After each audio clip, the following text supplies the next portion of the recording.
guys, coach speaking, the author of Forex Broker Killer. Yeah, so before I start, I'm just gonna finish something just quickly here, just before I start with part one.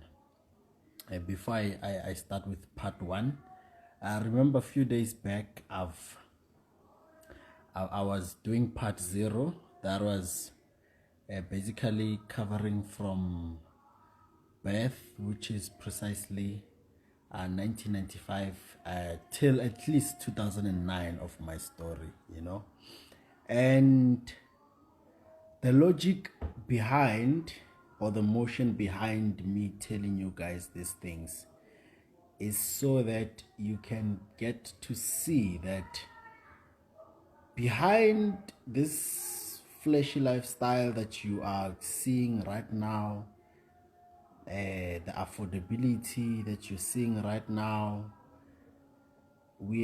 I've personally been through shit, you understand, and I'm not going to hide anything. I'm going to put each and everything as raw as it is, precisely, so I'm not going to hide anything. So I'm gonna be taking it from part one, which is from 2010 of my story. In case you're new, part zero is available on my timeline.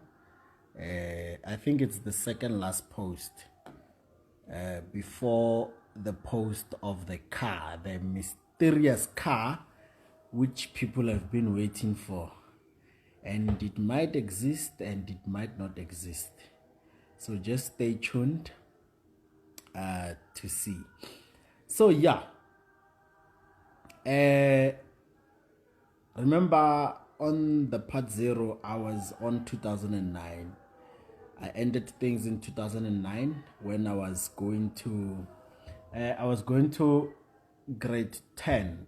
That was in 2010, I passed my grade 9 in 2009. However, I was basically condoned, I didn't really pass it very well. I was condoned and all that, and I was taken out of the private school that I was studying in, and I was taken to a public school, and I was not happy about the decision, but nonetheless, it is what it is, Now, 2010, I went to a public high school where I was gonna be doing my grade. It was grade 10, yes, and that was during a World Cup. That was during the time World Cup was coming in South Africa at that time.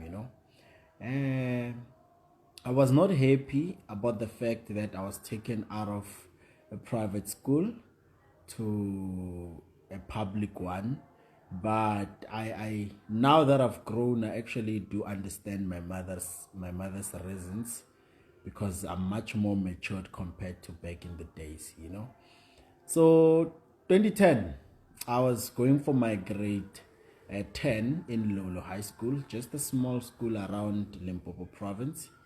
I did my grade 10 there, and my parents wanted me to do the science stream, so that maybe I can become a doctor, like the first doctor in the family, or the first lawyer in the family, a nurse, whatsoever, those normal professions which we always dream about, pilot and so forth. And I didn't want any of those things, because all I ever wanted was to be a DJ. But you know how it is. Your parents would never support you if you tell them that you want to be a DJ or a rapper. You know how it is. So I had to do what I did in order to survive. So I chose the commercial stream. I chose the commercial stream which used to consist of your accounting, and I took maths literacy instead. That was during my grade 10 period. Now, everything was going so fine in the new school, everything was going so fine, not much complaints and all that. And besides, I've actually had my childhood best friend there studying with him, so it was not as bad as I thought it would be. Now, around March 2010, that's when I said to myself, okay, because of peer pressure, I said to myself, now I need to start this dating thing. I need to start this dating thing. Remember, I discovered masturbating in 2008. And then I decided to start dating 2 years later. That means like from almost 2008 till 2010. That's when I decided, man, let me start this dating thing. Let me start this dating thing and see how it goes. And obviously I got tips from my friends, this is how you hit on a girl. So there was this girl I had a huge crush on. And funny enough, you see, this life thing is fucked up, guys, because all the people that I've had crushes on back in the days, now they are not what they used to be anymore. I don't know what's going on, eh? If you have upgraded in life, just thank God for that, because I've noticed that it's quite easy to fall in life, honestly. But it's fine. So there was this girl I used to crush on. She was beautiful, just a small tiny girl. She was doing grade 8. So the sad part about it is that she came directly from primary school. She didn't know anything about dating precisely. So my mom would buy me I would ask my mom to buy me PS chocolate, the ones which have messages like I like you and so forth. So my mom would buy them for me to eat as lunch, as part of my lunch when I go to school. But instead, I used to take those chocolates and I would send someone to give the girl. And she would always return my gifts. She was not really interested in that. Until I came to a conclusion that this girl is still young. She's still young. Maybe I'm too old for her. Keep in mind, that time, 2010, I've never been kissed before. Like, literally, I'm a virgin. I'm a virgin in everything. I'm a virgin in kiss. I'm a virgin in having sex. The only thing that I used to master that you didn't tell me about is masturbating, because personally I feel like I'm the one who discovered it, given the confidence that I have. Now, when I went to visit my grandmother back in the village, because at that time we moved to a kasinyana, so just a small developing kasi. Even though at the kasi there were like two portions. There's a developed kasi, then the other one was still developing, whereby I was still staying in a shack. Remember, I stayed in a shack from 2006 until the present time that I'm referring to right now, which is 2010. So I was still staying in a shack that time. So when I went to visit my grandmother, and then I started having this crush on another girl. Now, this one, my cousin helped me he helped me basically to actually get access to her. I used to send my cousin would speak on my behalf and so forth, tell her that, what, remember, that time I was not even coach. You guys don't really know who you're following, basically. I was not even coach. These coach things, they didn't exist at that time. So my cousin would tell her, Khopoto wants you, he loves you, and so forth. And then the girl would say yes, and my cousin would bring back the news to me, and then we are dating just like that. So it was that relationship where we don't meet, we don't talk, we don't hug, we don't kiss. It's just known on the streets that we are dating, but We are never together. We can never be seen together. I'm scared of her. She's scared of me. And her birthday came while we were in that relationship. I don't know if it was a relationship or a what. I don't know which title was that. Because no kissing, no hugging, nothing. Not that she was saying no to anything, but because I didn't know what to do at that time. I didn't know how to kiss. I didn't know. I was just scared, nje, burning inside. And then at that time, I've had assumptions that the way I'm so scared of girls, because my other friend already started, he was kissing girls already. I asked myself, how does one person know that they're gay? I don't know if I'm making sense. Because obviously there are two types of gays in this world. There are gays who are obviously gays. You don't need a ruler to see that this guy is gay. You understand? And the second type, it's normal straight guys, but internally they're gays. You understand? I'm sure you've seen that. And some of you guys who are on this live, you are gays, but you are hiding. Some of you guys, you are gays, but you don't know it as yet. So I've been wondering to myself, can it happen that I might be gay because of the way I'm so scared of this girl? But I'm like, nah. If I was gay, I'm sure I would have felt something when a guy touches me, or I would have had a secret crush on a guy. And I'm like, nah. And even when I masturbate, I actually use normal porn, like a normal porn, a guy and a lady. I don't watch gay porn. So it means that I'm straight. I just need to learn this thing. I just need to develop myself into this thing. So her birthday came, the girlfriend, 2010. Her birthday came. Obviously, I didn't have money at that time. So I thought about it. I'm like, what's the plan? What gift can I get her? Because back in the days, you wouldn't dare waste money and buy a black girl flowers. She would prefer airtime instead, back in the days. So I'm like, flowers. I'm like, flowers are expensive. I can't really afford them.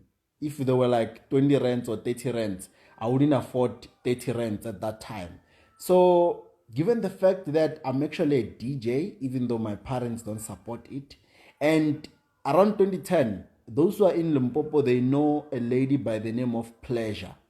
She creates the best hits when it comes to wedding songs, Limpopo wedding songs. So I'm like, what's the plan? Okay, I went to the Indians and I bought a disc, an empty disc, for 3 rands. Yeah, for 3 rands. And even that 3 rands, I'm sure I had to save up for it. Then I bought the empty disc, and then I asked one of my friends to burn these wedding songs on the disc. So he burned all the nice wedding songs at that time. Wedding songs were a vibe, just like the same way you guys are vibing to piano right now. I'm a piano. It's the same way we were vibing to wedding songs. I was playing wedding songs. There was nothing wrong with that at that time, obviously. Right now, I wouldn't dare, trust me. So I banned the CD Vele wedding songs. Then after I sent my cousin to take the CD Vele directly to her as a birthday gift. And it made me realize something, that sometimes saying that you don't have money is just an excuse to make your partner happy. You just need to think out of the box. It's the thought that counts. You know what they say about girls? They say that it's the little things that matters. Hey, the girl was so happy. Like, she was so happy. Keep in mind, I only spent about 3 rands buying the CD. Had I found the CD free, I would have spent zero. But she was extremely happy. She was excited that, oh, my boyfriend is so romantic, burning. We call it oraita in our language. Burning wedding songs for me on a CD. And then whenever I would pass at the street, I would hear the songs playing at her house. I would know that that's the CD I gave her. You understand? So she was happy. Now, as time went by, I've decided that, now I need to step out of my comfort zone we need to take the relationship to the next level, right? And the next level at that time was not having sex. No. The next level at that time was to meet and at least kiss, you know? So uh, my cousin arranged the meeting. So it was late, around 10 p.m., you know, around 10 p.m. So we went there. We went there. I was at my grandmother's place at that time. So we went there and we spent almost like 5 hours, like from 10, 11, 12, 1, 2, almost until 3 a.m. in the morning, you know. At that time, we were just sitting talking as a groupie. I haven't kissed her, you know. And whenever I would try to get close to her, she would run. You know, I didn't understand whether my mouth was smelling at that time, or I don't know how to approach situations like that. You know, it was very, very tough. So we'd end up going home around 4 in the morning. And then when we go home, because we're staying with our grandmother, so when we left the house, basically we got out of the window, you know. We got out of the window. So we left the window unclosed. Like we opened the window, and then when we got out, we made sure that it's not fully closed so that when we come back, we can get in. Kanti. The grandmother noticed that these fuckers are not here. These fuckers are gone. I don't know how she has seen it, but she noticed, and then she closed the window. Remember, we left the window as a platform that when we come back, we're going to open and enter, so she won't notice that we were there. Grandmother noticed, she closed the window. So now we were forced. When we came back, we tried to open the window, it's not opening. So she just found us sleeping outside the door 6 in the morning when she wakes up. And the first thing that we had was getting beaten, you know. She was beating us left, right, center. And when I remind her today, when I remind my grandmother today, it's like it was never her, you know. She's even apologizing for it. Apologizing for beating us. But yeah, that's how we grew up. Whenever you do anything out of the way or out of proportion, you get beaten, you know. So we got beaten. And then when we were getting beaten, there were people passing on the street, they could see. And then the news would get to the girl. And then the girl would eventually want to dump me because I got beaten. So I had to act like a man, act tough and all that, you know. But nah, life went on around 2010. So school-wise, I was actually one of the smartest kids in my class, right? The reason why I'm telling you this is so that you can understand, even though I got chased out of university multiple times, but I got chased because partially it was a choice that I want to make, that I made, I mean, you know. If had I wanted to pass, I would have passed. I would have been a graduate, you know. It was just not something that I'm feeling. So I was one of the smartest kids. I would say out of top 10, I was there. And then out of top 5, I was there on certain subjects. And then maybe a few subjects, I was always number 1, you know, especially maths literacy. Maths literacy, I used to be an A student when it comes to maths literacy. So our life went on, grade 10, valley, things went on. But eventually, that relationship didn't work out, you know. And then we were going towards the end of the year. That was, I think, that was during World Cup, or World Cup was over at that time. I'm not sure. I don't remember very well. So we're going towards the end of the year. And I was talking to my cousin. I'm like, boy, I don't wanna go to 2011 without getting laid. You know, I need to have sex. I can feel it in my blood. I need to have sex. You know, I must have one. You know, but girlfriend dololo at that time, I could say I could literally teach myself how to do this thing with this girl, you know. But before I get to that part, 2010 was the first time I've actually won a label in my life. So you can count from 1995 till 2010. The first time I've won a label in my life, that was an Adidas t-shirt specifically for the World Cup. That was the first time, that I've won label in my life, and there were other kids who were having labels all their lives, Rena, I feel like this poverty thing has actually brought in anger inside us, that the day we make it, witches will feel it. So don't be surprised when I'm like this, guys. This is pain that I've experienced from a long time, and the only way for me to get it out is now, like when I'm able to do things for myself, talking nonsense all the time. That's me getting the pain out, the pain of poverty and oppression and all that. So, you know how the society is, Now, there was this other one time, that day, it was close to December, just after our exams. Me and my cousin Vele, I told him, or you know what, boy, I need to get late. If you can grell a sfebe, if you find me a little sfebe nyana mfanom, so that she can teach me how to do this thing. Don't get me wrong. When I say a little sfebe, I don't actually mean sfebe.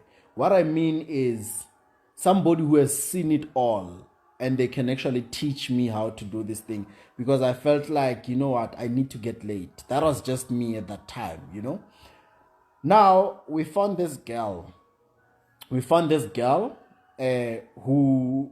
Who's younger than us, but she has had sex with so many people at that time. I'm not judging her, by the way. And we agreed with her. We're like, you know what? We want to have sex. We want you to teach us. And then she said, okay, it's fine. We can do it. And then apparently, she had a crush on me that I was not aware of. So us asking that from her, it was like a bonus, it was a bonus, So it was easy for her to say yes. Mara, because of Guababa, because I still have that thing of being scared of girls, I asked a friend to come with me. Like during the whole process, the friend must be there with me. Understand? So we got in the room. When we got in the room, the three of us, that was me, my friend, and the girl, it's about to go down. So literally, that was like my first time kissing a girl. I don't remember whether I was doing it correctly or not, And I think even for your tongue to be very, very experienced, you need to mess up first. You are learning. Life. It's all about learning. Nothing comes easy, It's all about learning, And remember why I'm telling you this. I'm telling you this so that you can know who you're following. One thing I hate is for people to follow me, and then the next thing, when I buy a car, they start swearing at me, not knowing that I'm buying this cars because I still have anger that I'm healing. So if you know me from the past, then you'd understand why I'm behaving the way I'm behaving now. You'd understand why I'm not really impressed with wearing labels just like other forex traders, as you've seen. We come from different backgrounds, So we got in the room, Vela, with the girl. And then she said, my friend must go out, he will come back. She wants me only. Nah. We started kissing. I'm definitely sure that I was not doing my best at that time, because I didn't know anything about kissing and all that, So we started kissing and all that. And yeah, man. So, okay, at that time, my feelings, like I was aroused, I was there, I was there, I was horny, like I could feel it that, you know what, now I'm ready, I'm about to get laid for the first time. I called my friend to bring me the condom. Immediately when he gave me the condom, remember it's dark, grandmother is not there. Immediately when I've put the condom on, my dick slept like dead, completely dead. Like my dick went down completely, And I tried, man, waking it up. Dead. Dead, dead, dead, dead, dead. Dead. PP dead at that time. I was like, okay, plan. I called my friend. I'm like, boy, come. And then he came in. I'm like, try raising your dick up. He tried as well, the best way we know how to. His dick was dead as well. And then the poor girl is waiting for us. It's more like my banner disappoint me again, you know. And I was there. I'm like, okay. So what we did, we got out of the room. We left the girl there, horny. Keep in mind, very very horny. I made her horny. It means I know how to. Not bad for first time. The only problem was the dick. The dick didn't go up. Then we discussed in the other room, or boys, what's going on? Why are our dicks not going up? We tried masturbating next. Pipi dololo. Slept. I'm like, okay, plan. So we spent like 2 hours. Pipi's dead. So the girl got tired and then she said we must accompany her. So we accompanied her. So when we were accompanying her, my friend, the other friend that I was with, is busy swearing at the girl. Swearing at the girl that our pipis didn't go up. Of which now, coming to think of it, I don't understand why is he swearing at the girl, because it's our problem. But in my head, in my heart, that thing, that idea of what if I'm gay came back. You know, I got scared. I'm like, guys, what if I'm gay and I'm just not aware? You know, because behavior-wise, I'm a normal guy, I know for sure.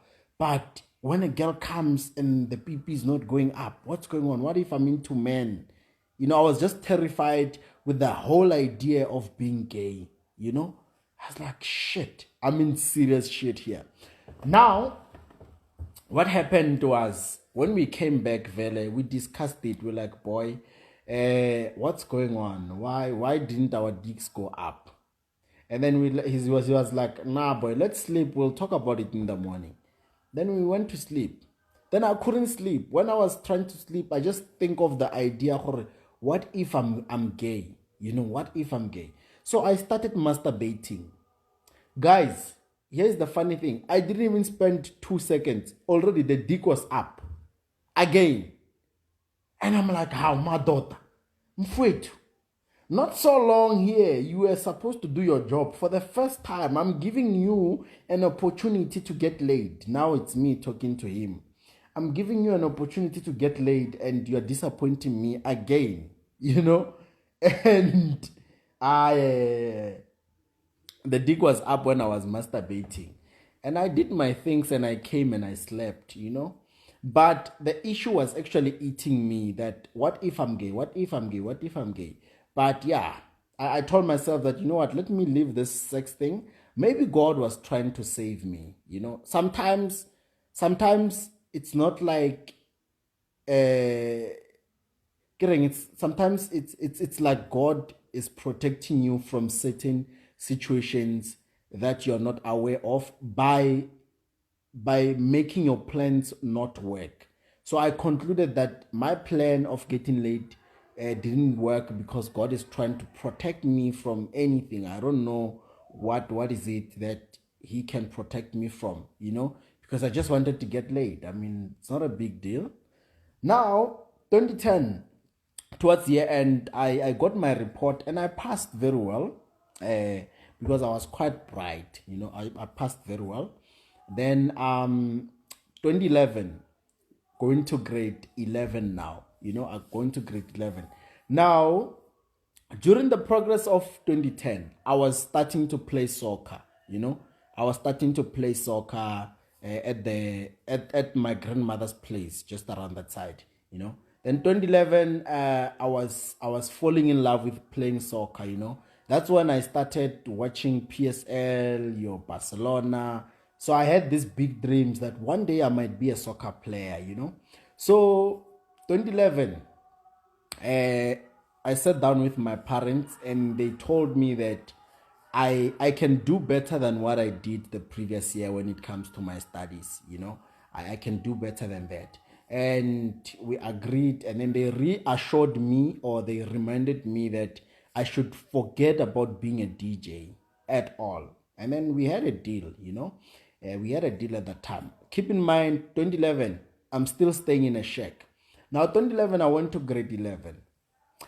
Now, maturity is starting now. I would say slowly, I'm starting to mature. 2011, I'm focused on my books.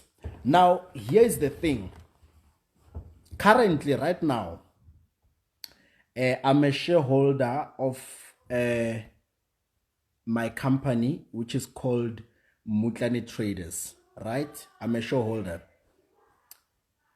That company, Mutlane Traders, started in 2011.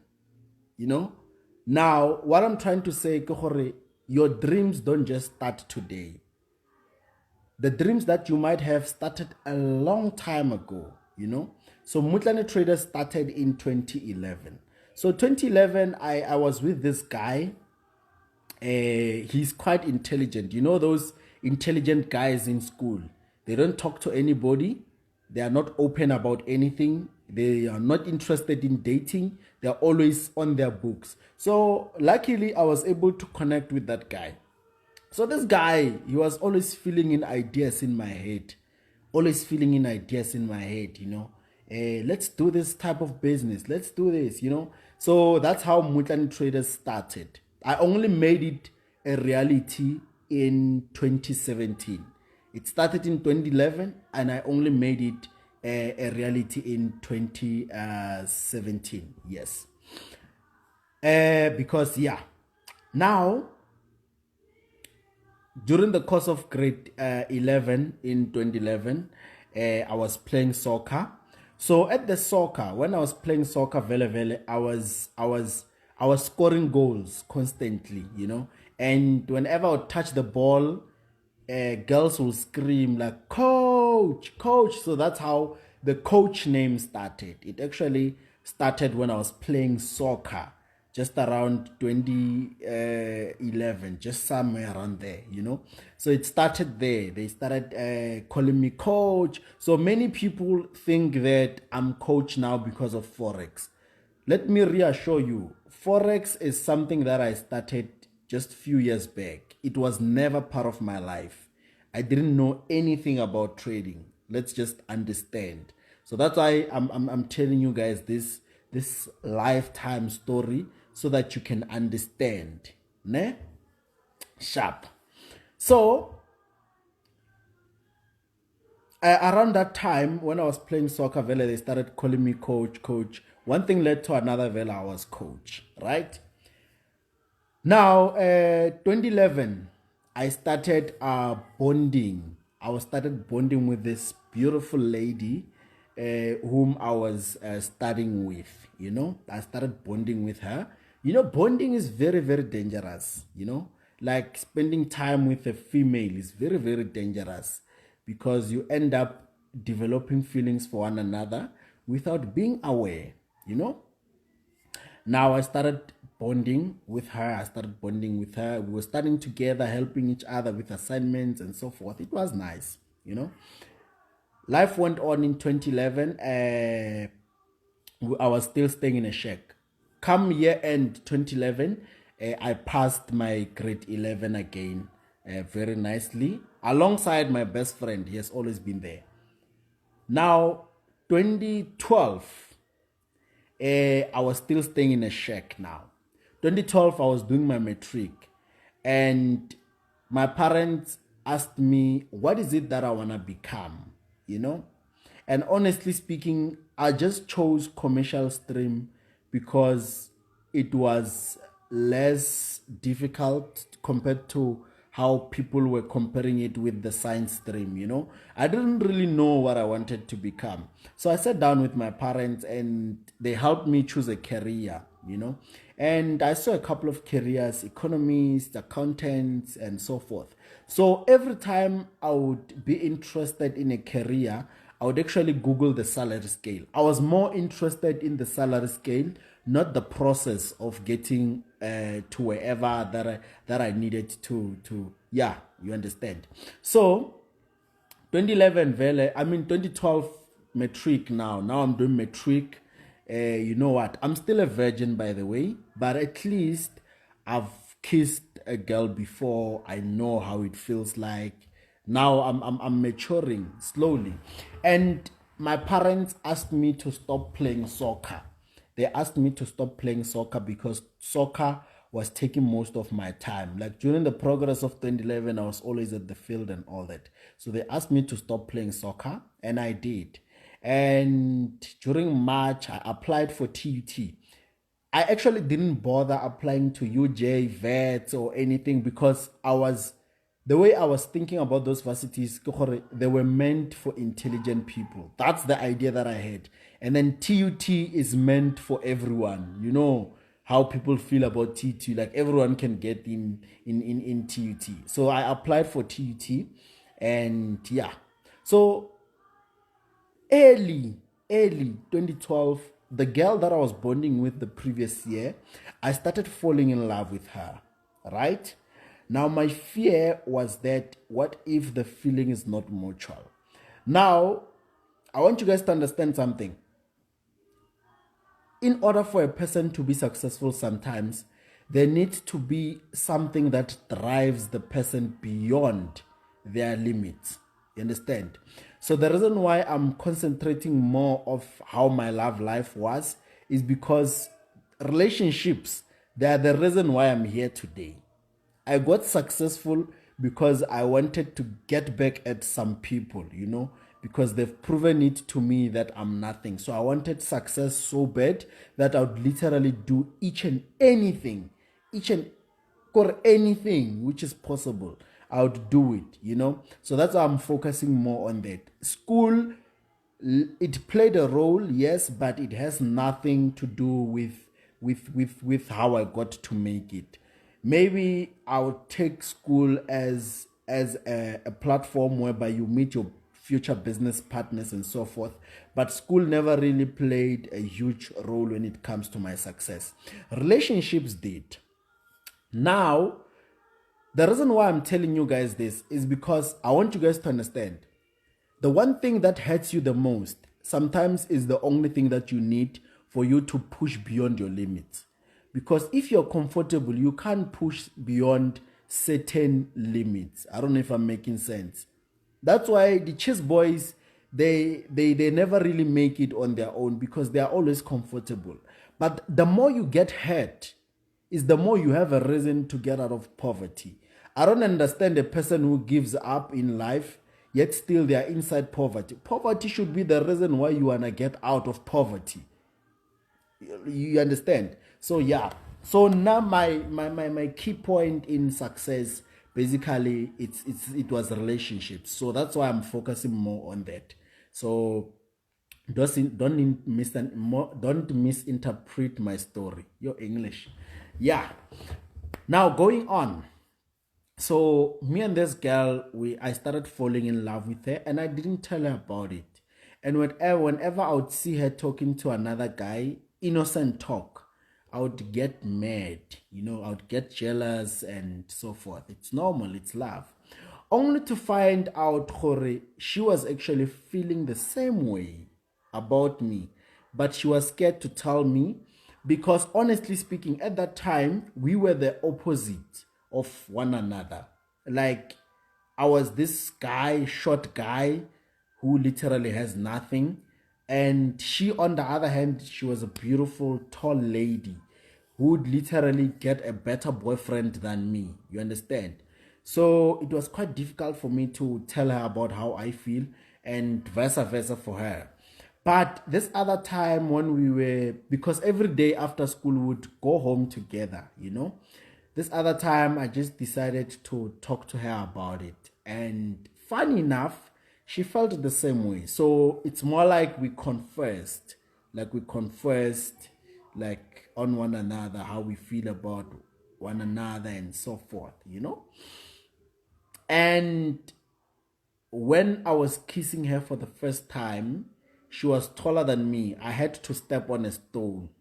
I had to step on a stone so that I can meet her standards, so that I can kiss her. And it was nothing that I've ever felt like I would say it was for the first time feeling that way. Guys, do you know love? Eh? You guys don't know love. Eh? Do you know love? Like loving a person but not having a reason for loving them. The truth is, right now, you think you love me, but you don't really love me. You just love what I've done for myself. You just love the idea. I could literally go on a live and say, guys, I'm thinking of buying a car. Which car should I buy?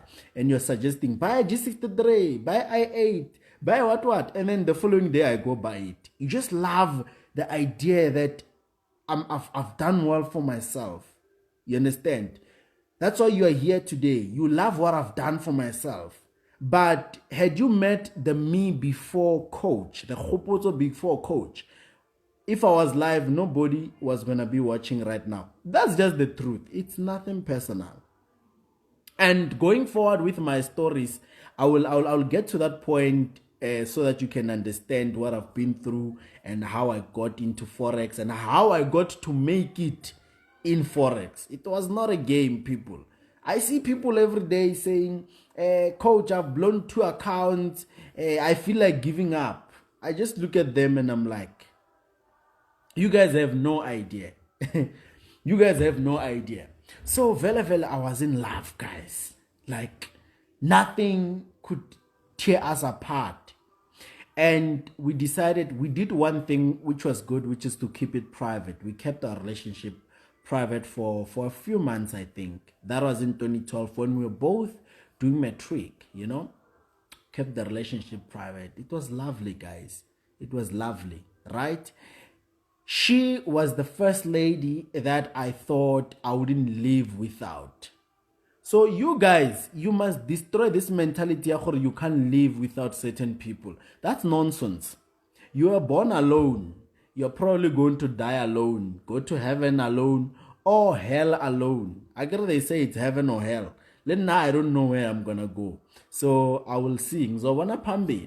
So you guys must, I know it's not easy to tell a person that you can live without this person, you know, but then now I had to know the truth that I can live without this person through life on its own, you know. You must just be a fighter internally. You must just be a fighter. So our love was lovely. Our love was lovely. Listen to the line. Our love was lovely.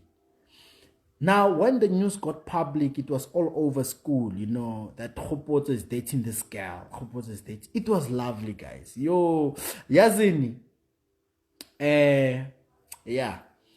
Now, towards the end, Vele, we were writing our exams. And at that time, my father already started trying to build a small house for us.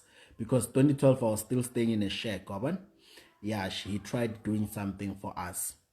Now, after July 2012, July approaching August, then me and her, we had that agreement that, you look, baby girl, next year I'm going to be going to varsity, right? You're going to be going to varsity too, right?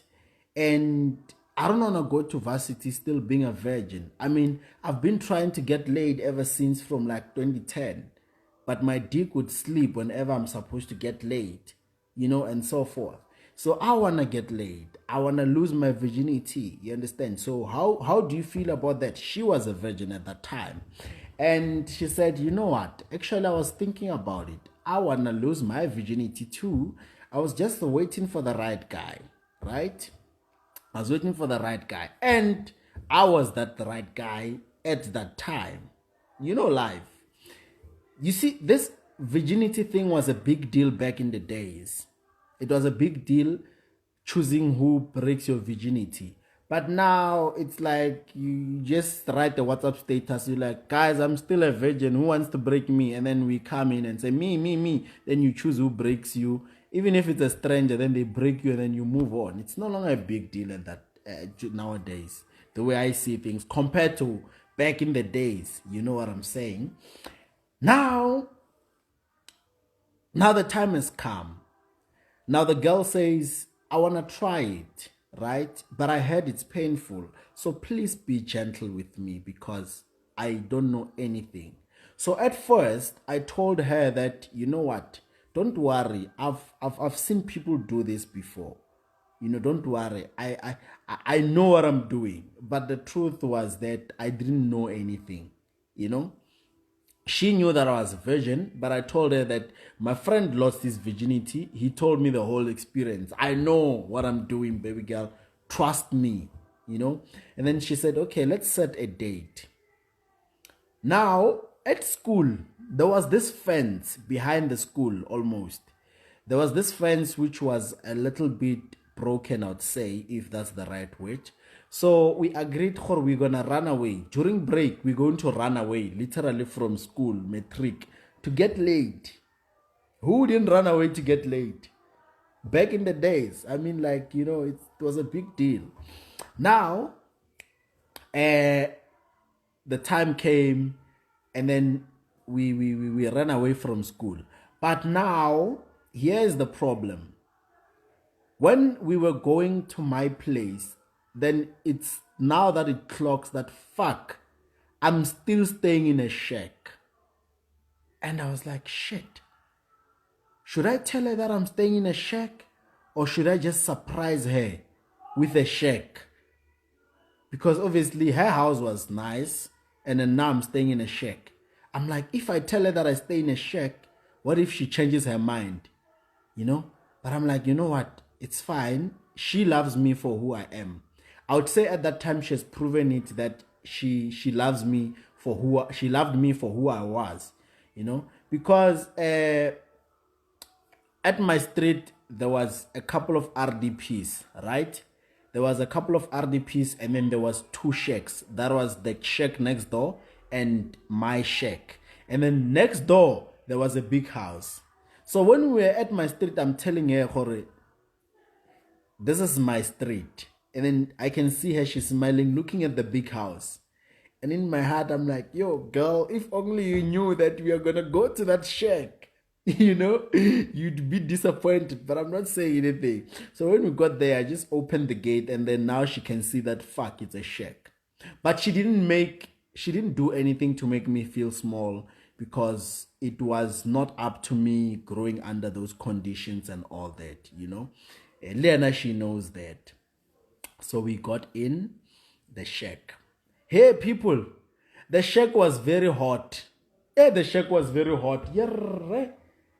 Yes, sis. You see, a shack, when it's hot, it's hot. When it's cold, it's cold. It was very hot at that time. And at that time, we're going to have sex, and it's so hot. We got in. We got in, people, we got in. Now, luckily, remember, I forgot to mention this, but in 2011, my father, when I was doing grade 11, my father managed to extend the shack. He extended the shack. Before, it was just one room shack, ne? One room shack with a small curtain for cooking, like for cooking on the ground.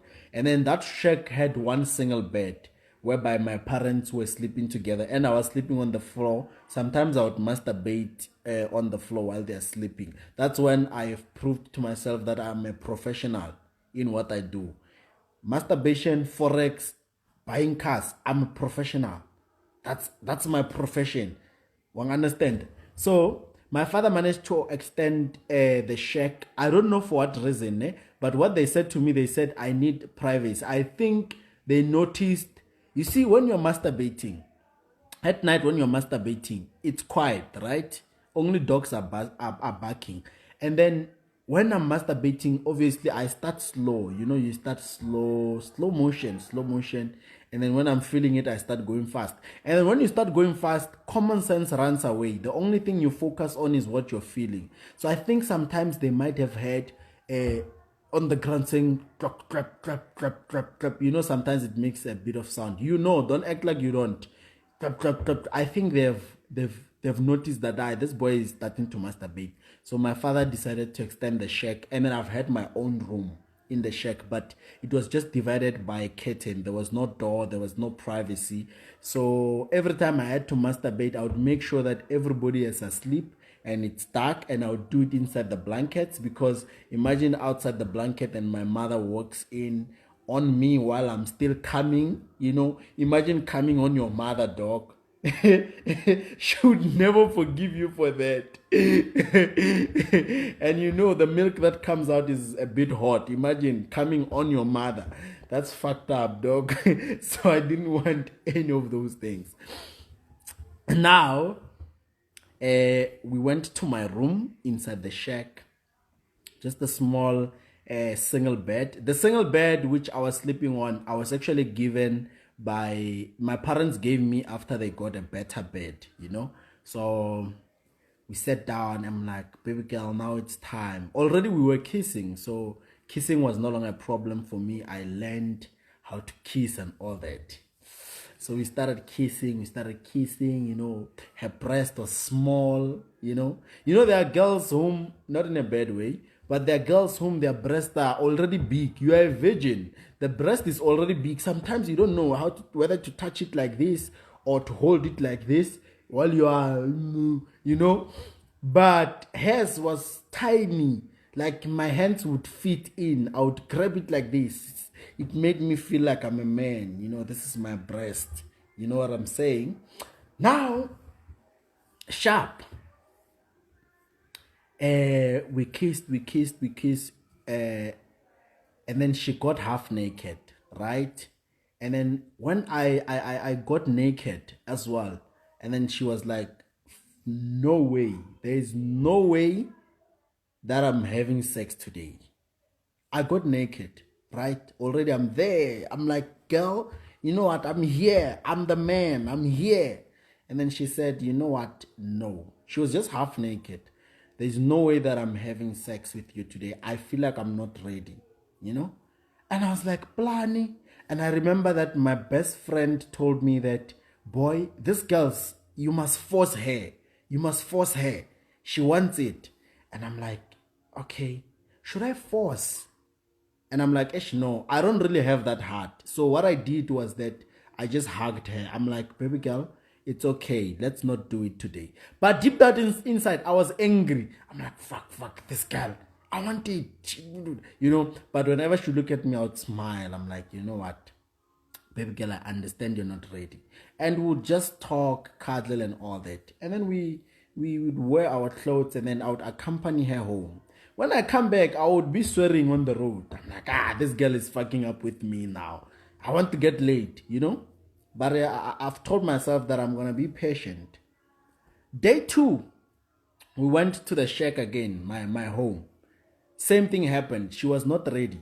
Like, we went there like 8 times. 8 times, same scenario. Half naked with her skirt on. She wouldn't take off her skirt or even her panty, And I would understand. I've learned to be patient, Sharp. Now, what happened next? Yeah, like for the 9th time, that's when she completely got naked, right? When we went for the 9th time. Remember, in most cases, or not in most cases, all the time it was happening during the week. And we had to run away from school. But because we were smart, both of us, when it comes to school, we were both smart. So we were good, So we didn't mind losing other lessons because we know we'd catch up. So 9th time, that's when she got naked. You know what I'm saying? And I got naked, and I've tried, people. Like, I want to show you, I can reassure you, I've put the condom well, and I've tried, people. That thing just didn't want to get in. Like, I've tried, because whenever you touch, she would scream, you're hurting me. And when a girl says you're hurting me and you're not an abusive type of guy, you stop. You understand? So I've tried, I failed. So I've tried like almost 16 times, same scenario. Until my friend told me, boy, you must get Dawn. You see, Dawn. And keep in mind, guys, Dawn has chemicals. Dawn has chemicals. It does not mean that it could be good for the lady. But because I was desperate for information, I took each and everything which was coming my way. So he said, you know what, Dawn. Take Dawn, apply Dawn, boy, and try. Then she came for the 17th time. 17th time, guys, trying to break virginity. I would put in the dawn and I would try. She would still cry, you know. Now, the 18th time, my friend gave me a lubricant. I remember it was this lubricant from Clicks. Then he said he got it from, I don't know whether it was, he stole it from his sister or what was going on, because at that time we wouldn't afford a lubricant. That was too expensive for us, you know. So lubricant, it was a bit better because now I was able to have progress. Now, day 18 pushed, 19, day 21, that's when now I've officially had sex. Like for the first time, I've broken my virginity, you know, and it was, I would say, 10 times better than masturbating. Even though the motive or the purpose is entirely the same. The motive, the purpose is the same. It was 10 times better than having sex, better than masturbating, I mean. So obviously after that she can't walk, because rumors have it that I've got a big one. So she couldn't walk properly after that. Remember, I told you guys that I'm a never mind. I speak each and every, I say anything which comes to my mind. And that's just the truth. That's just who I am. I want you guys to know who you're following. You know, I'm not going to pretend, you know. I'm not a celebrity. I'm just well known. There's a difference. Now, I finally got laid. The first thing that you need to do as a guy when you get laid is they must just see the way you walk when you go to school. They could see, well, this one got laid. My friend was able to see with the way I was walking, you know, feeling myself. It's more like in my head there was a song by Beyonce, I'm feeling myself. You know, I'm feeling myself. I was feeling myself. And then he told me that, boy, I know you got it this time. I'm like, yeah, boy. How do you know me? How well do you know me? And at that time, I failed so many times. I failed so many times. You know, I'm glad that I didn't give up, you know. So I think I've always been a hustler. Even when it comes to getting laid, I've been hustling, getting laid, you know, hustling. So, Vele, things finally happened, Vele. Things finally happened. Our relationship was much more tight now. It was much more stronger. And December, my father, okay, this is what happened.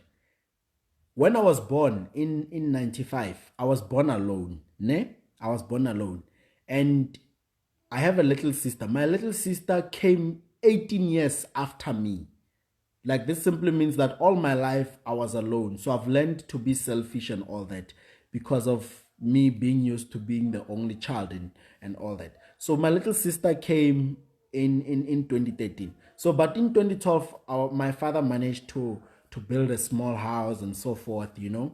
And we moved in 2012 December, right? Now, when we moved in the house, it was because the shack was about to fall. The shack that we were staying in was about to fall. Ne? And then the main house, which my father built for us, it was not fully complete in terms of roofing. The roofing, it was not the whole house which was covered. It was certain portions. And on the ground, there was still normal soil, you know, the normal soil. So we were staying there. But you know what? I believed that my father is a hustler as well. He's doing his best, you know. Now, around that time, my father got retrenched from work, you know. He got retrenched from work. I think that's when my hatred for the system started developing. I think that's when my hatred for the system started developing. I'm like, you know what?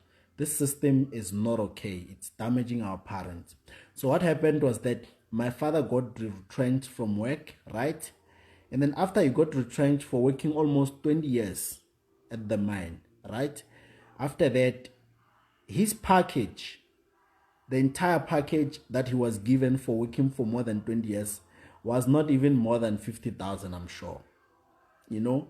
And I was actually hurt by that. They didn't tell me, I just found out on my own. I was hurt by that how can you work for a company for over 20 years and get retrenched or whatever they call it and get less than 50,000. You might find that even got 30,000. Imagine, guys.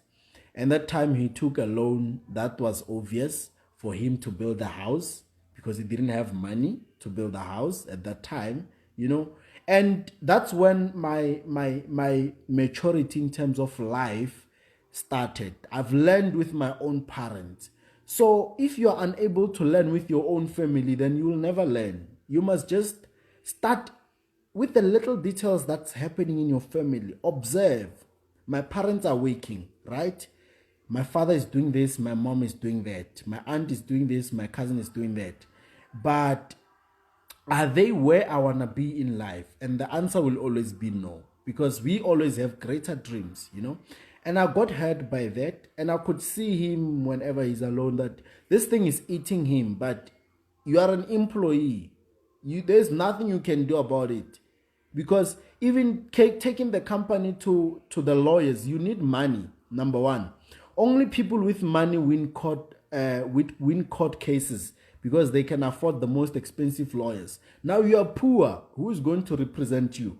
Even though they've robbed you, but for as long as you are poor, you even your mentality, the way you think, is just poor in general.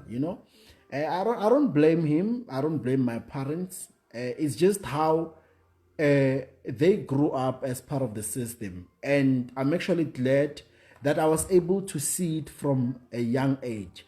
But it was not something that I could publicly talk about, But now I have the confidence to talk about it, because if you laugh at my father right now, I can wake up and buy him a car. I can wake up and give him 50,000 or 100,000 whatsoever. Now I'm confident to talk about these things because it's in the past now. So what I'm trying to say is that certain things you can never know until they've passed. So I was not comfortable talking about such, and they were not as well. Now they can talk about it. It's in the past, right? So matric vele, December vele, you know what? Things were happening. We were waiting for matric results, having fun and all that. Remember, at that time, I've only been with like one serious girlfriend, right?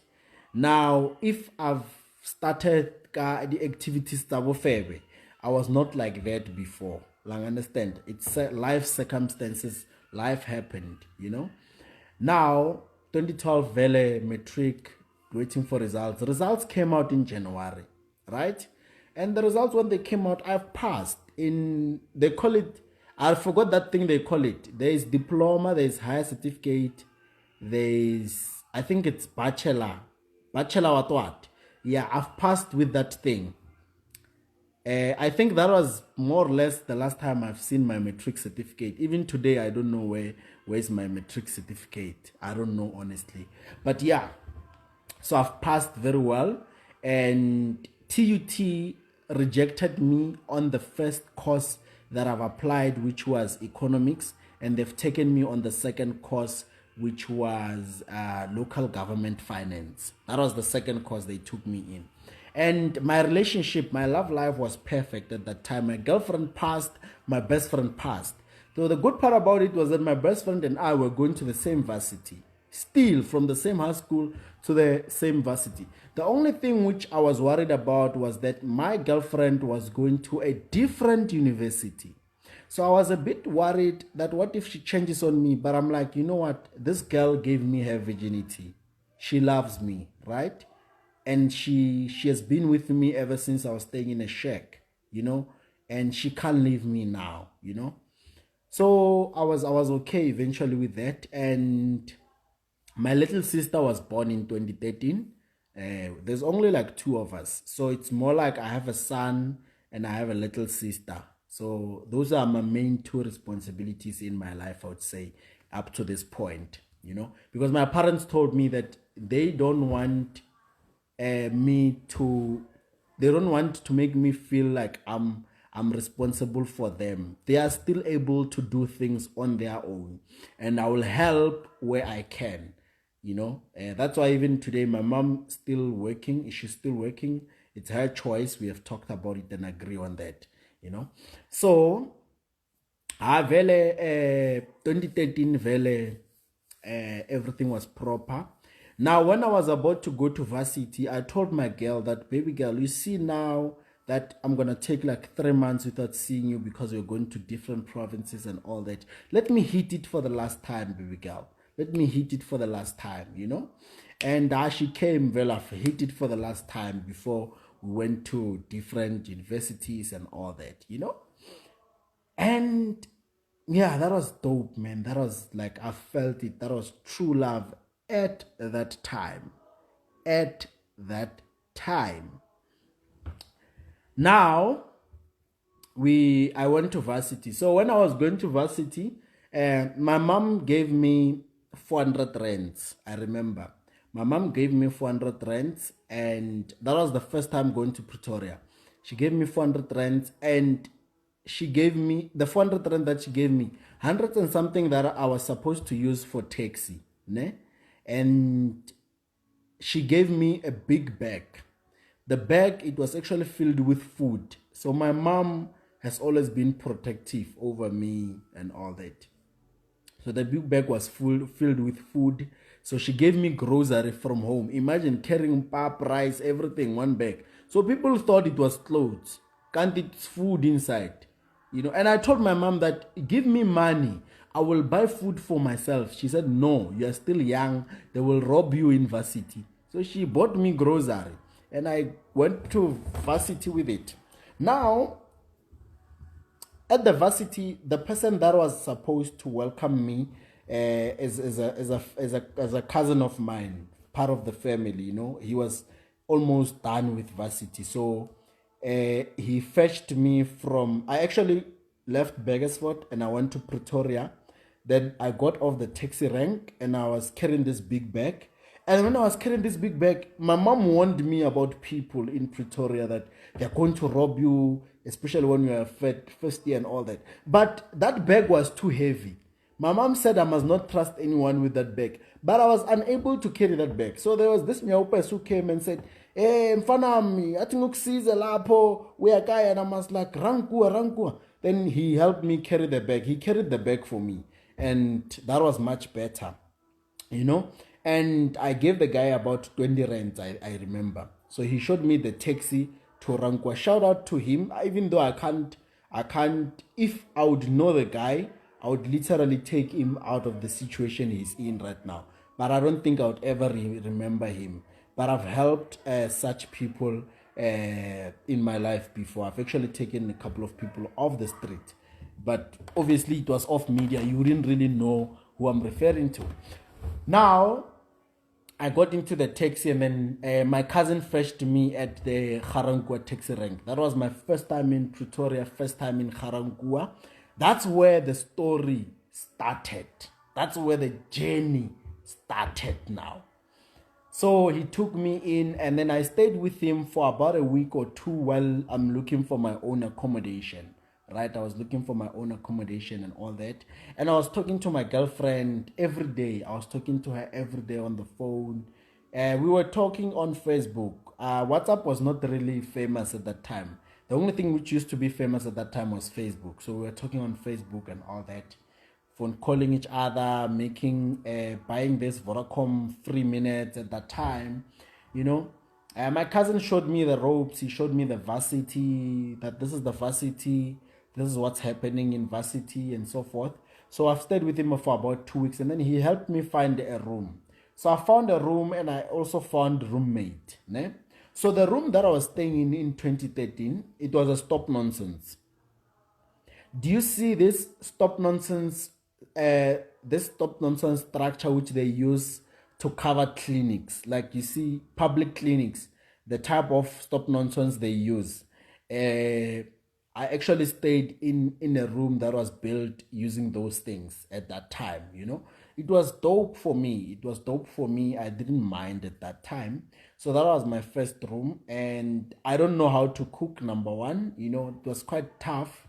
I don't know how to cook. My mom I would say my mom treated me like a a cheese boy, even though she didn't have anything to actually offer me. But she would do everything for me. She would do each and everything for me. So I went to varsity not knowing how to cook because of my mom. I think she overspoiled me, and I think it was because I was her only son. Just maybe, I don't know what could be the reason behind that. So I just started being stubborn when I made money. When she wants to control me, where are you going? I'm like, Mom, it's none of your business. You've been controlling me for so many years. Now I'm tired. It ends today. I have my own money. I have my own car. I decide where I go. When I get there, I will call you that I arrived safe. Don't ask me where I'm going. I'm going with who. How many condoms do I have? Mommy, it's none of your business. You must focus on the little child, because I feel like she was becoming too much, like controlling, because if that was the case, I don't think I would even have the nerve to be where I am. So I wanted to be my own man. I wanted her to stop spoiling me so that I can feel for myself certain things, Now, during the progress of March, when I was in my room, I've already started attending classes. People, there's a difference between coach and Khopotso, right? Whatever I'm telling you right now is based on Khopotso, not the coach that you know. Coach doesn't like school. Coach hates the system. He hates everything which has to do with school or the system. But Khopotso used to love school at that time. That's just the truth, right? It's part of life. It's part of growing up and so forth. So at that time, I used to love school. I used to attend. I used to focus on my first year, right? You only stop losing focus when it comes to school after you get used to everything. You start failing and so forth, right? Now, around March, when I was in my room, I came across this photo on Facebook, right? Now, on this photo, it's a guy that I don't know and my girlfriend. So literally they took them a picture, and the guy is actually holding my girlfriend. Like he's holding her from behind.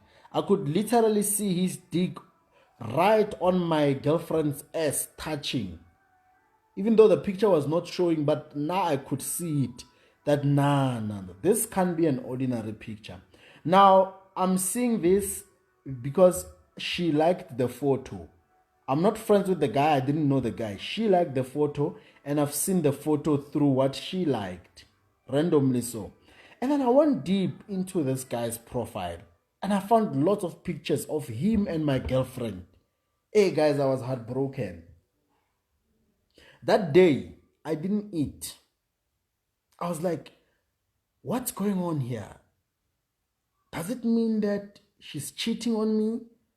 But when you love somebody, even after what you hear about them, or even after what you see about them, a part of you still denies that it's true, So I could see that something is happening here. But a part of me said, nah, she can't do this to me. She can't do this to me. I'm going to school so that I can graduate, buy her a house, buy her a car. I'm doing this for her. She can't do this to me, And I didn't tell my friend about it. My best friend, I was still staying with him at that time. I didn't tell him about it. I kept quiet. But this thing was eating me. It was eating me inside. And then I ended up confessing to my friend. I'm like, boy, this is what I saw. And he tried to convince me otherwise. So what he did to show that he's a true best friend, what he did, he approached that guy.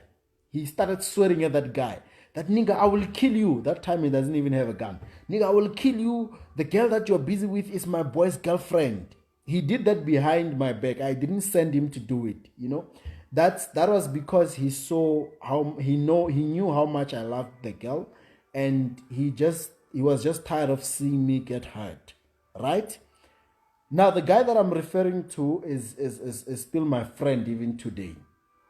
Now, Let me just put in my pillow correctly. Yeah. So March month end. Now it's time to go home. It's school holidays and so forth. Now it's time to go home. Then I went home. Right. I went home. I remember it was month end March. Sorry, my mom was so happy to see me. My father was normal. You know how fathers are. We don't really show our feelings. He was happy, sorry, but my mother was just screaming. My son is back from varsity. She was always worried, calling me every second. Are you okay? What do you need? And so forth. It got annoying at some point, even though I understand it's parents' love and all that. Now time came. Now my girlfriend came home as well because schools were closed. Remember, the reason why I focus more on relationships is because my success is based on relationships. I actually got successful not being aware that I'm getting successful in the name of love, trying to get revenge. You see, getting when you are hurt, when somebody hurts you, that's a reason enough for you to want to push even harder to prove them wrong. But at the same time, when you get successful, you start changing your mindset. You start seeing that, fuck, this is not worth it. This is really not worth my time. Now it happened now that I have to go see her. Now I went to see her. I went to see her for the first time in 3 months. That was the longest time we've ever been separate, me and her, like in 3 months. So when I'm walking with her at the Kasi, a Mini Cooper passes, a random Mini Cooper. She would start screaming. Keep in mind, I don't have a car at that time. I don't have a car at that time. She would scream whenever a car passes. And I would ask myself, this is not the girl that I know. What happened to her? And even the way she talks, she's like she has changed. She's talking about varsity. She's using the same language as varsity girls. She's no longer the girl that I used to know. Even the way she dresses, it's like it's not the same. Keep in mind, I know that she might be cheating on me because I've seen pictures, but I'm not touching that subject because I don't want to make her angry. Keep in mind, how stupid was I? A person is cheating on you and you don't want to ask them because you don't want to make them angry. Hey, yes, people, get money. That's the only advice I can give you. Get money, you will see. You will never get hurt. Never. You only get hurt because you are poor. So I was hurt that, okay, now she loves cars randomly and I'm so far from getting a car. I'm so far from getting a car. Now, okay, we have kissed, but I could see she's no longer there. And then I've told her how much I miss her, and I wanted her to give me some. It's been a while. It's been 3 months, man, without getting laid. I was masturbating almost every day back in varsity. Sometimes I would masturbate like 4 times a day. Because there was nothing better I could do at that time. So it was time to get laid once again by my virgin breaker, because we were one another's virgin breakers. It was sweet. You guys have no idea. So she came to my place during the school recess when my parents went to work, and I got laid, right? But here's one problem. I would say, she was saying that I'm hurting her. It didn't make sense to me. I expected her to enjoy, but she was saying that I'm hurting her. It's like when you are having sex with a person that you don't feel anymore. It was like that. That's how I felt. And then I didn't even come. Imagine, guys, I didn't even come, but it's fine. So after that, I've tried talking to her about it, and then she told me that, okay, the reason why she was crying and all that, it was because it has been a while without her getting laid, right? and it has been a while, and then it made sense that okay, if you take some time not having sex, when you're gonna have sex, it's gonna be painful. That's the tradition that we know. I was okay with that. It happens, right? I can't really blame her, right? Or maybe my dick has just gotten bigger. Because you see, many people don't understand, especially my friends. They say my dick is big. My dick is not big. It's because I'm training my dick every day. Remember, a dick is always like this. A dick is always shrinking like this. It's always tiny, right? And the only time your dick goes up is when you get sick, get laid. And you get laid like, let's say, once or twice a month, right? Therefore, your dick size won't change. But now I was training my dick every day. So my dick would grow. Masturbating every day makes your dick grow bigger. You don't need a Nigerian remedy, the 4-in-1, the what. Nah. You just need to masturbate every day. It will grow. So my dick was growing very. She was complaining even about that it's like my dick gotten bigger. And I knew it that it's because of the masturbating that I'm doing. Having sex doesn't make your dick go bigger, but masturbating every day, it grows bigger, So I understood. Then time came, and then we had to go back to varsity, right? And then I told her that I loved her, and then she said thank you. Yeah, ne? So we went back to varsity. My mom was starting to believe that I can actually take care of myself, because I've survived the first term. Now, second term, life continued, and then I saw more of these pictures from this guy. Now it was quite showing. Even when my best friend tried stopping him from dating my girl, the guy told him literally, "This girl is my girlfriend. There's nothing you boys can do about it, because I know you are far. You are in Pretoria, and I'm very far. There's nothing you can ever do." And then it started sinking in. I accepted that, what, my girlfriend has another boyfriend, but the way I love her, I'm okay with it. I don't mind her having another boyfriend. Some of you guys will say it's stupid. It's fine. But you don't know how I felt at that time. I was okay with it at that time. I was okay with the fact that she had another boyfriend, And I didn't even confront her about it, So school-wise, I was doing okay. Attending classes every day and so forth. But on campus, I didn't have friends. I was one of those weird guys on campus, right? When it comes to varsity, I was one of those weird guys who always have headphones on. I was not a socializing type of guy. I didn't want friends. The main reason why I didn't want friends at varsity was because of this.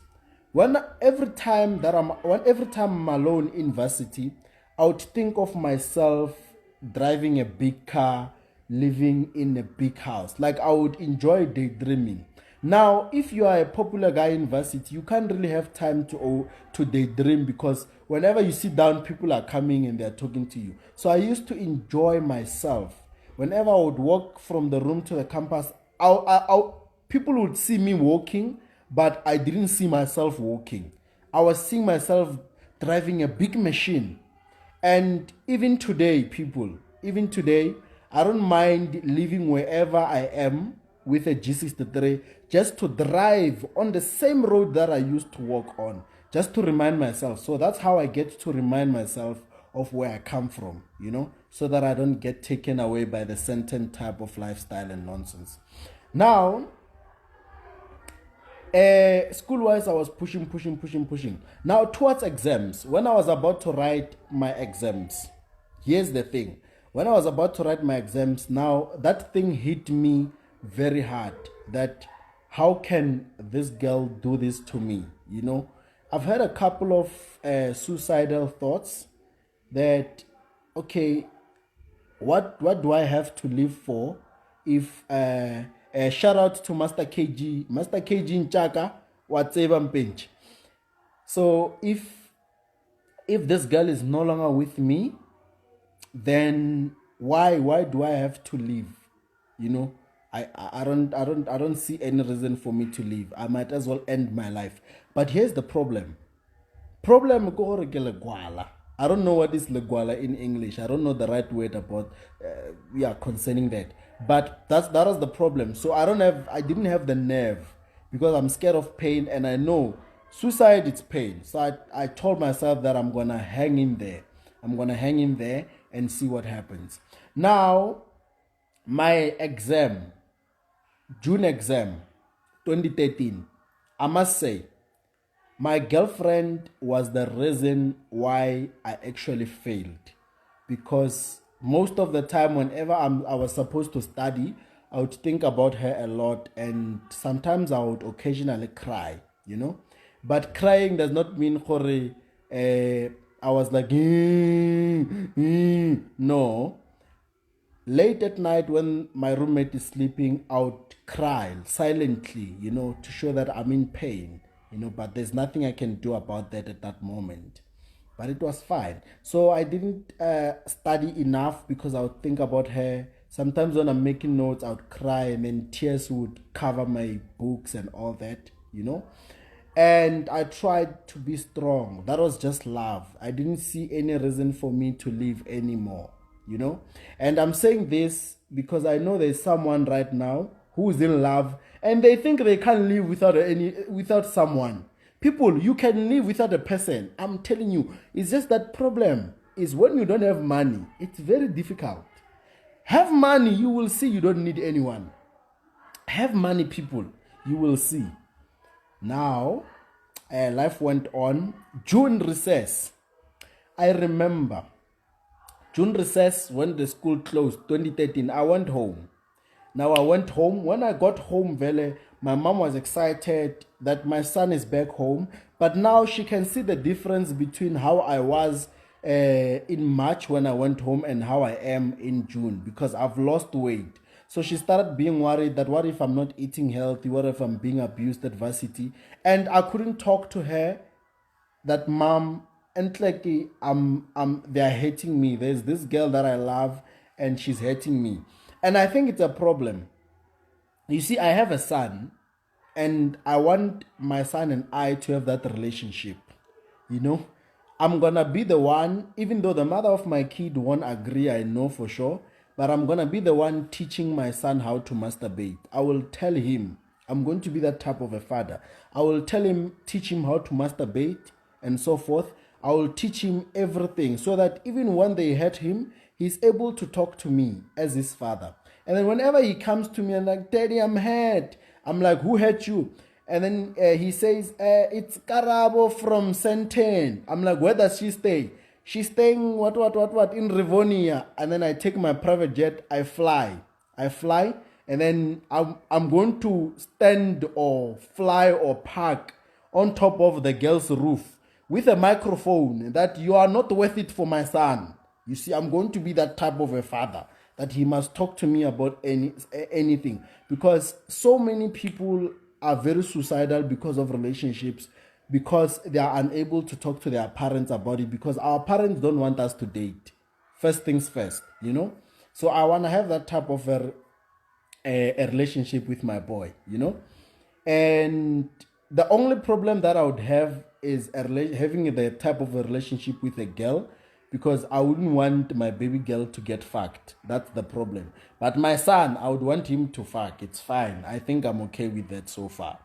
Now, I was unable to talk to my mom that, Mommy, and like I'm hurting. The reason why I'm losing weight is because this girl hurt me and I love her, and sometimes I want to commit suicide because I feel like I'm nothing without her. She's part of my future. All the dreams that I've been dreaming about, she's always there. My daily imaginations, she's always there, you know. And I was unable to do so because you know how our black parents are. It's very difficult. Now, I arranged to see my girlfriend. I said, baby, I miss you so much. Keep in mind, I already knew that she was cheating on me, right? But I was willing to forgive her without her knowing. Like I was forgiving her without her knowing that I know. I was willing to forgive her, you know? Fine. We agreed to meet. I remember the date. It was on the 25th of June. 25th of June. No, it was on the 22nd. Yeah, 22nd of June. When I wanted to meet her. We went there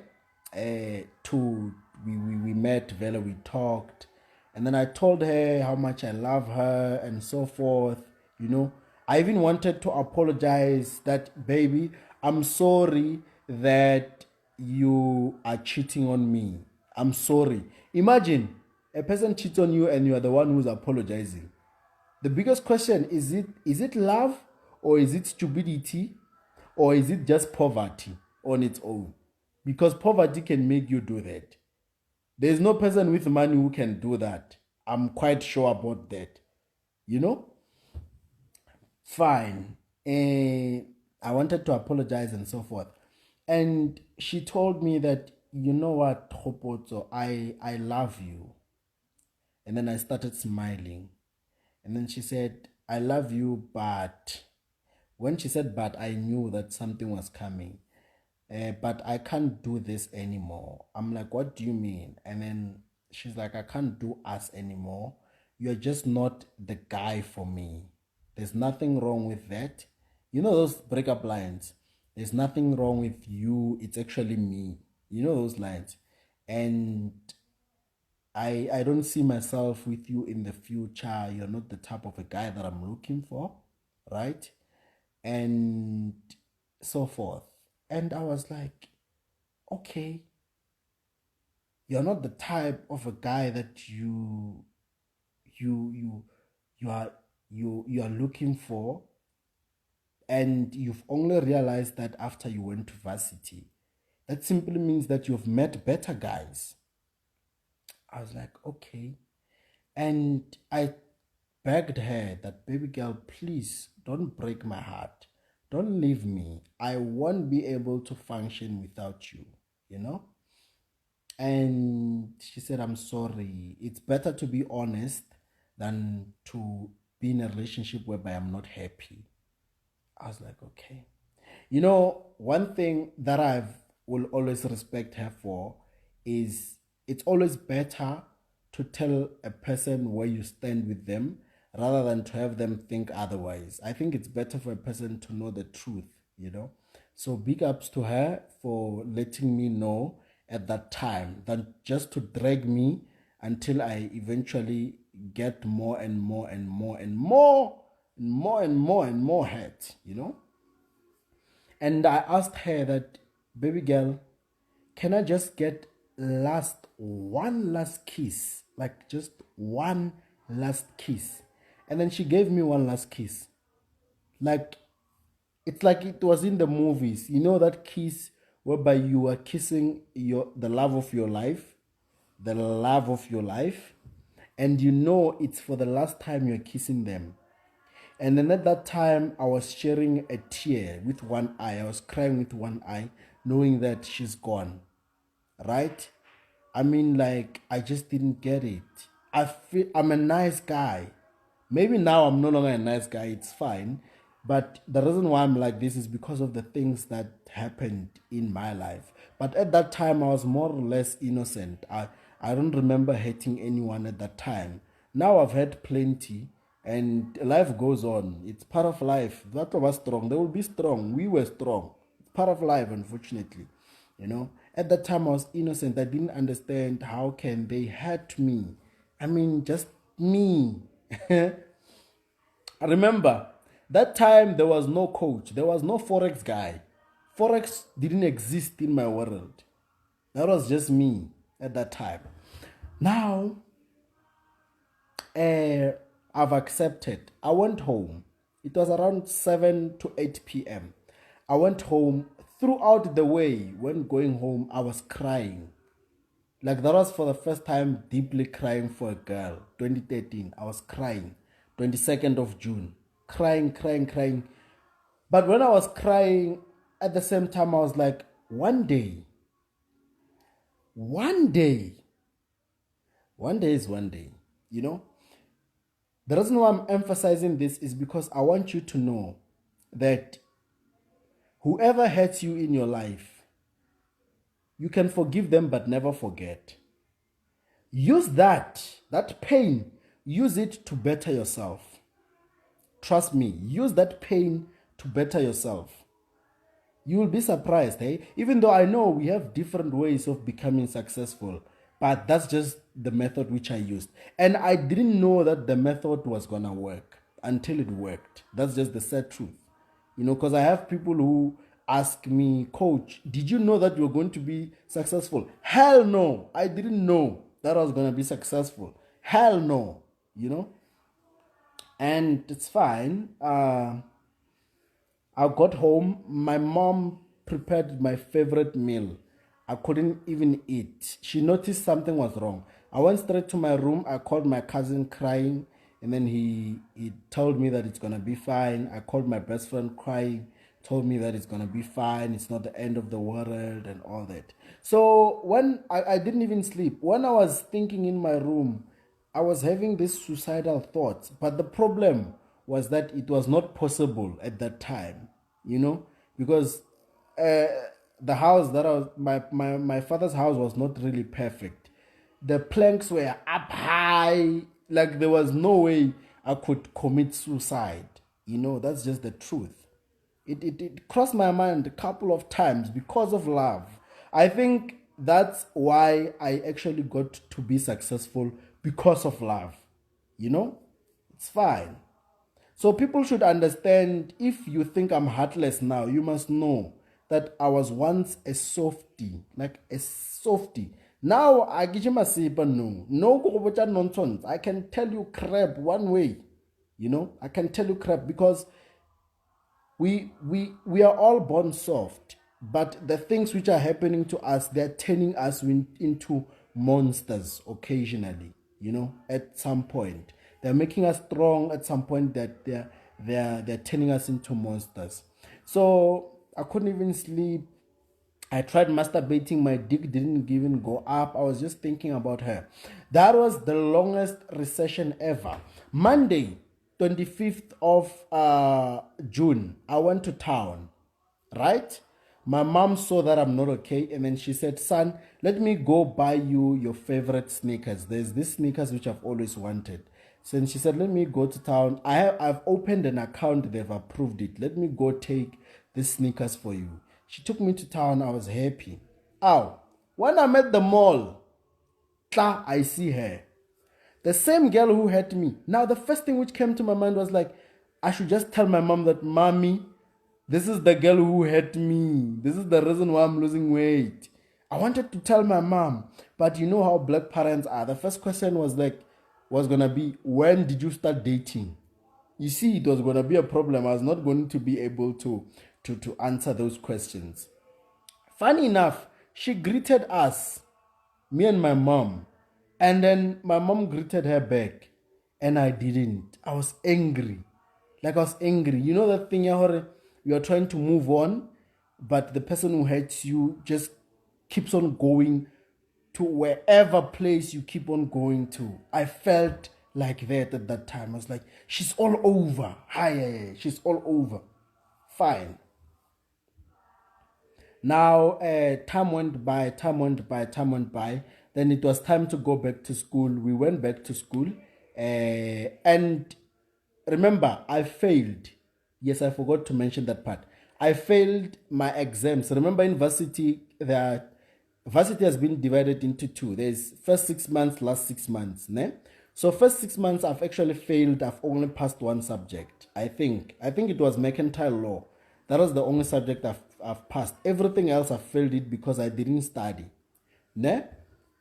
Second semester when we went back to school, I was trying to keep focus, but the last 6 months of the second semester in 2013, I was actually healing from the heartbreak, healing from the heartbreak. I was talking her every day, checking her pictures with her new boyfriend, wishing them bad luck so that they don't last. I know it's witchcraft. Witchcraft is not only using muti, it's wishing bad on another person. Witchcraft is saying bad things about a person who has never done anything wrong to you, like what you witches are saying about me after you, what you witches are going to be saying about me after leaving the life, or what you witches are already saying about me, even though you have no fucking idea what I've been through for me to get to where I am, you know. When I take 5 minutes to decide to buy a car, you think I'm bragging. You have no idea where I come from. That's witchcraft. That is witchcraft. Witchcraft is not only using muti. So I was doing witchcraft at that time. I wished bad on them. I even wished they can die together. That I didn't care at that time. But it was because of being hurt. That's why they say that never make a decision when you are hurt, because when you feel much better, you start regretting. So, but I don't regret me wishing that on them at that time. It was very relevant for me. It kept me going. Remember, when you get hurt, convince yourself otherwise. So I convinced myself that their relationship will last. She's gonna come back running to me. That's what I convinced myself. So school-wise, I started my schoolwork started getting affected. I didn't perform as much as I thought I would. And then towards year end, I've actually failed. Like literally, I failed. So I was still healing. 6 months later, I was still healing from that. That's how much of a softie I used to be. I used to take a long time healing. But hurt me now. Hurt me now, I'm going to open a trade, make 1 million. Go buy your boyfriend's dream car and go spin it in front of your yard. Hurt me now, you will see that I'm not a human being. But at that time, I used to have a good heart. I used to, be a softie. It's part of life. It's part of growing up, unfortunately. So, December results came and then I failed. Now, keep in mind, I didn't know that I was going to be the coach that you know today. Back at that time, it was my present, I mean. I was Hopoto at that time, I was Hopoto. And during the progress of 2013, I was pushing music as well. I was pushing music, pushing music. But my main focus was not music entirely. My main focus was a relationship and school in a way.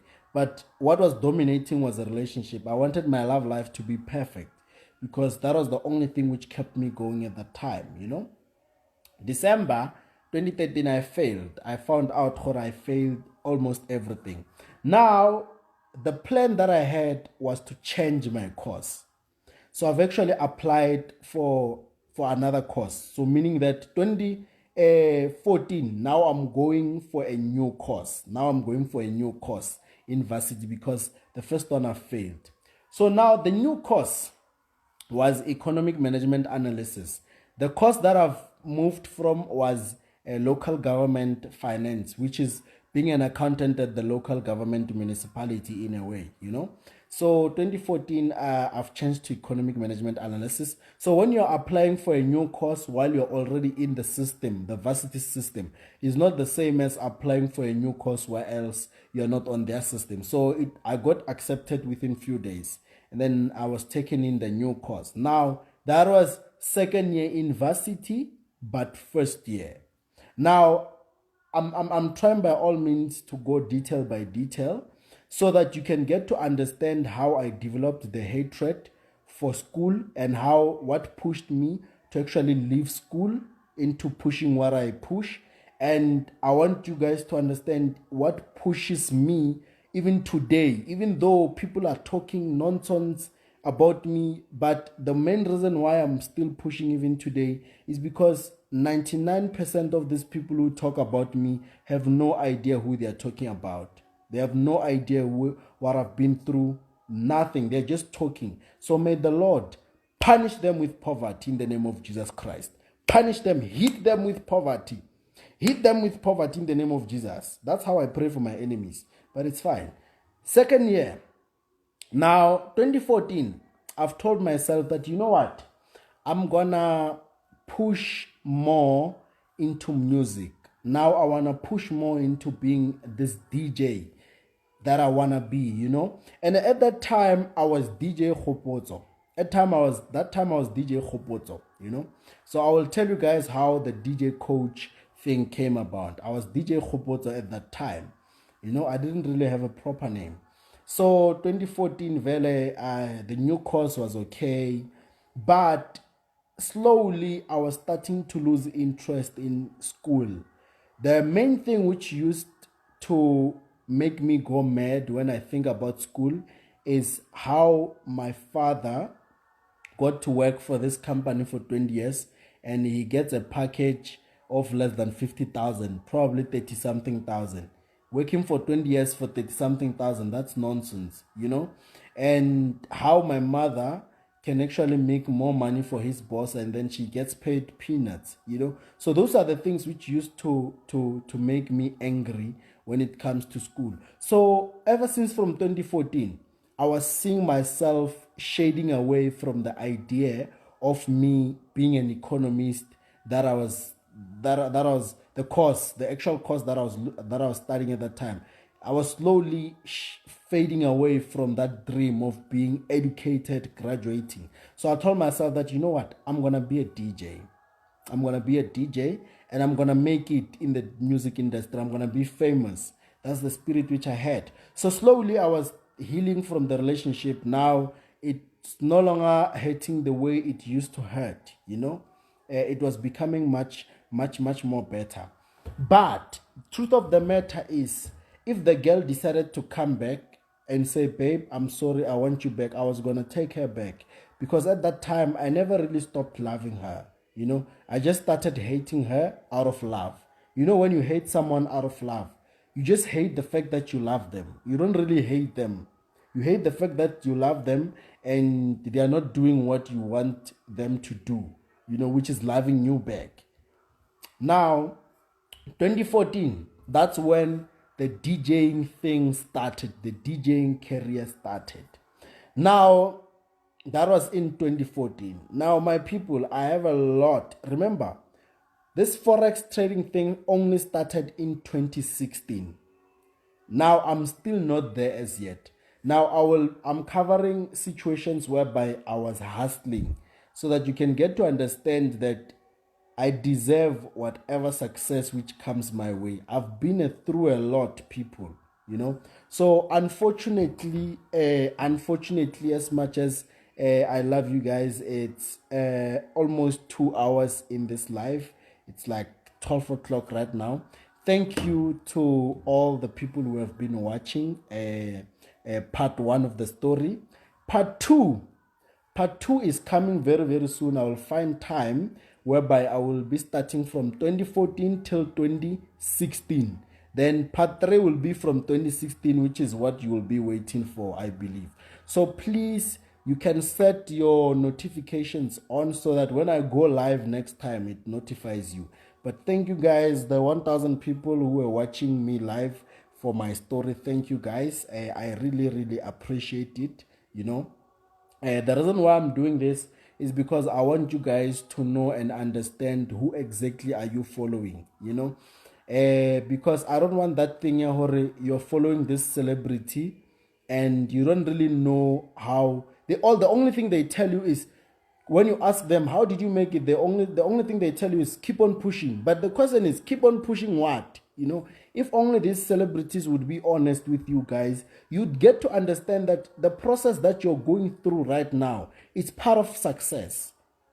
The process that the hating, the poverty state, the everything that you're going through right now is part of success, right?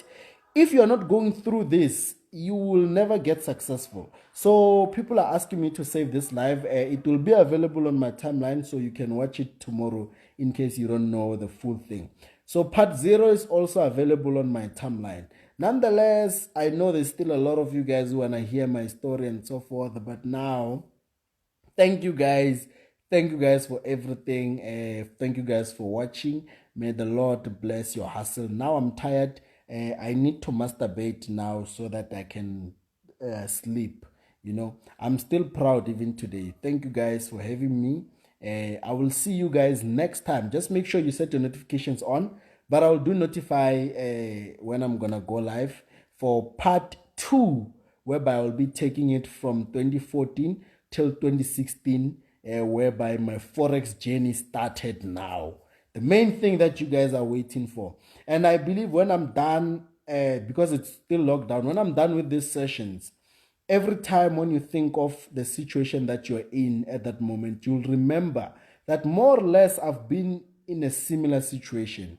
There's actually nothing inspiring about being a chess boy. If I come to you guys, all of a sudden, I just come to you guys with an A45 or C63 and a big house or whatever the case it may be, and then you ask me, guys, how did you make it? And then I tell you guys that my father bought it for me or my mom bought it for me. There's nothing inspirational about that, there's nothing inspirational about being a chess boy, because people need to connect with you from the roots.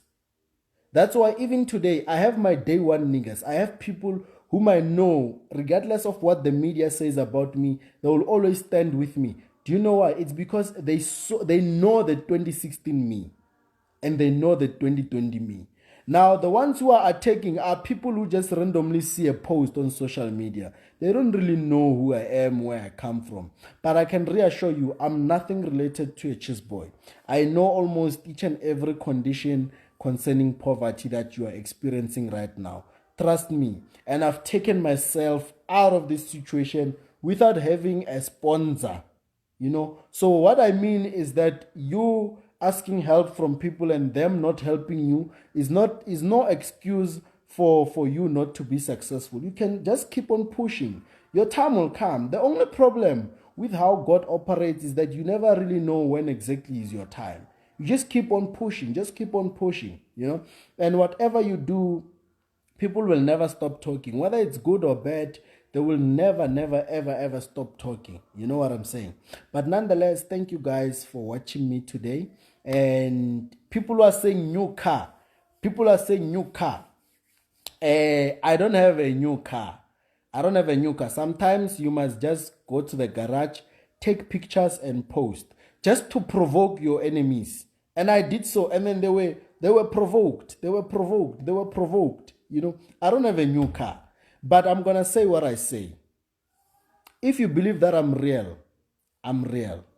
If you believe that I'm a scam, I'm a scam. Whatever that you believe about me is true, right? Now I'm trying to program you guys into believing what you believe. If you believe I've bought a car, I've bought a car. If you believe I didn't buy a car, I didn't buy a car. If you believe I'm renting cars, I'm renting cars. Believe whatever. Believe that makes you sleep at night. Then I will live my life. That's the only way for me to live my life in peace. Understand? So you believe whatever that you want to believe. I'm okay with it. So those who believe I've bought a car, I've bought a car. Those who believe I've rented, I've rented. Those who believe I don't have anything, I'm poor, I'm poor. So whatever you believe, man, it's fine. I support you. It's true. It's true, man. Because sometimes these people are very stubborn. You see, poverty, the only problem with poverty is not really a situation. Poverty, it's like it has transformed into a disease. It's a disease. Poverty is a disease. Right now, you don't know me, you don't know my story. But once a big celebrity comes with a story about me, you believe it. Why? Because when you are poor, you don't question anything. When you're poor, your poverty, your current state of poverty, even affect your mentality. You start thinking like poor people. Right now, trust me, if something comes, if there's any media statement which comes about a certain person, the way I would respond to the statement is not the same way poor people would respond. The first thing, when the headlines say Ban has been arrested, the first thing poor people do is, yes, we knew it. It's a scam. We knew it. Now the first thing I do is, what happened? Now that's a level of maturity. What happened? I wait for the other side's story. But poor people don't wait for any story. Poor people believes anything which seems to destroy any person who has made it. And guys, I'm talking to you right now, ne? I understand like poverty is like bipolar. I understand you guys are mentally sick. And I can assure you that I will always be there for you guys. I will always support you guys. How you think, it's not your fault. I'm talking to you guys as somebody who has been there. I used to hate successful people. I would randomly swear at them for no reason. And now that I used to do it, it's coming to me. People randomly swear at me for no reason. People I've never talked to, they can tell you where I am right now. People I've never talked to, they can tell you where I've been yesterday. You know, it's funny. People who don't know me talk about me like they know me. I can assure you, guys, I know the condition that you're in. I will continue praying for you guys. It's not, you don't know what you're doing. You don't know what you're doing. I will continue praying for you because I was once one of you guys. Once you get successful one day, you will be on the other side of the fence. That's when you'll actually see that, oh fuck, I was actually sick. I was mentally sick. You know, success changes everything about how you think. It changes everything about how you think. How you view a hustler is not how I view a hustler. The same person you would call a fraudster or a scammer or a what, not to me, I see a hustler. Marawena, because poverty, it's a disease. I will pray for you guys. I will pray for you guys because I can't let you guys live like this because I was once like you. So understand, I'm not trying to be better than you guys, but I was once one of you guys. So I know the situation that you're going through. But one day when you make it, you'll get to think different. You'll get to think smart. Nonetheless, thank you guys for watching. And shout out to my day one supporters. And I know majority of the people who are watching right now, it's witches. Witches, I'm still here. You are saying I've fallen. Witches, I'm not going anywhere. Hey, but nonetheless, thank you guys. Hey, I talk too much. I will save the live video and may the Lord bless your hustle. I'll see you guys next time. Please don't forget to turn on post notifications so that when I go live, it notifies you directly. But yeah, thank you guys for having me today. May the Lord bless your hustle.